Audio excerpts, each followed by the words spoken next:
বা বিভিন্ন জায়গায় আছে, সে কিন্তু ডিপ্লোমা পাস করে টেট কোর্স করে সে 40,000 টাকা বেতন পায়।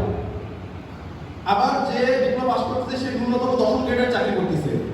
অপরদিকে মাস্টার্স পাস একটা লোক বিভিন্ন চাকরি করতেছে 17 গ্রেড 18 গ্রেডে। এটা কিন্তু আমার আশেপাশে উদাহরণ আছে। তাহলে দাম কোনটা বেশি, জেনারেল লাইনে মাস্টার্স করা নাকি একটা মানে কারিগরি শিক্ষায় শিক্ষিত হওয়া?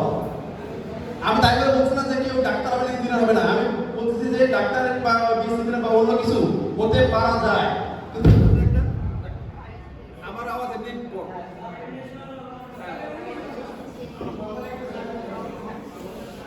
আমি বলতে চাই যে জেনারেল লাইনের পাশাপাশিও একটা কোর্সে মনে হচ্ছে স্যার বললেন যে এসএসসি পাশের পর একটা পাওয়া যায়, করে নেওয়া ভালো।